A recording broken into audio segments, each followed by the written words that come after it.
Hello po, mapagpalang araw sa ating lahat. Today po magluluto po ako ng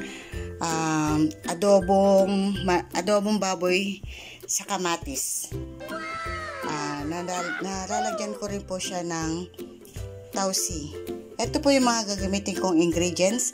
Meron po tayo ditong laurel, sibuyas, bawang, pamintang buo. And then, gagamit po tayo ng chicken cubes para po buong buo yung lasa ng manok. Asin, paminta powder, toyo, suka, oyster sauce, and then po mantika, tsaka po yung baboy. Ito po, mainit na po yung ating kawali. Maglagay na po tayo ng mantika. Lagay na po natin ang ating bawang at sibuyas po.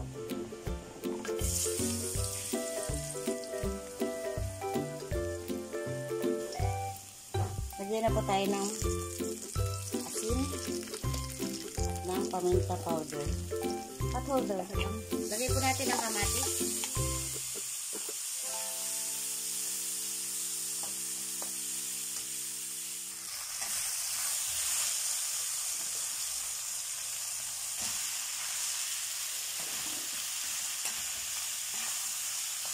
Sakutsahin lang po natin ang ganyan.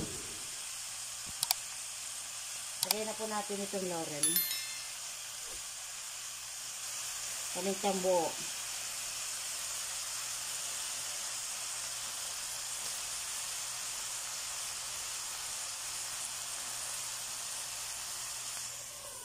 A few minutes later.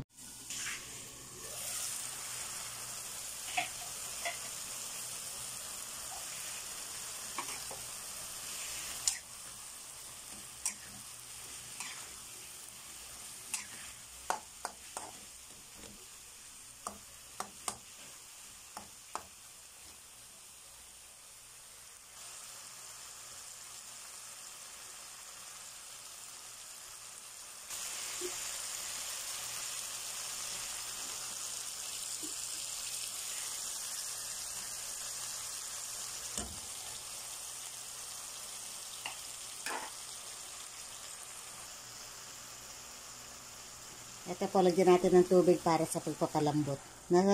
Nasangkot siya na po natin siya. Kaya po, palalambutin naman natin.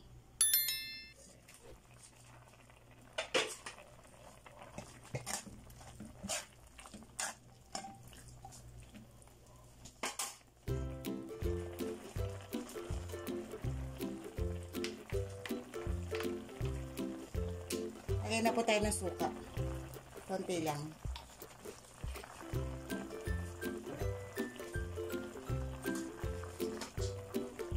Oyster sauce po.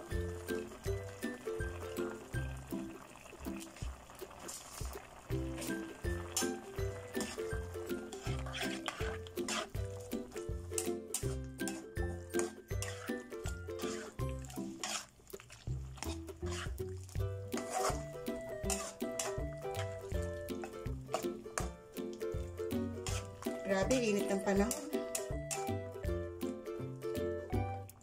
Hintayin lamang po natin ito na maging tikman ko lang. Hintayin po natin na matuyo, maging sticky yung ating sabaw. Atin po siyang takpan.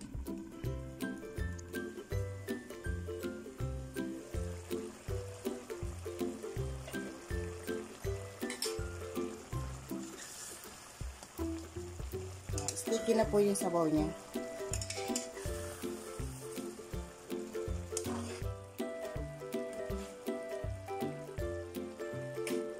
Ito na po ang ating nagawang adobong baboy sa kamatis with oysters, with tausi. Paano po magpapaalam ng inyong kakusinerang Lakwatsera? Na sa inyo po ay lagi nagpapaalala na stay safe po. God bless po. Bye-bye!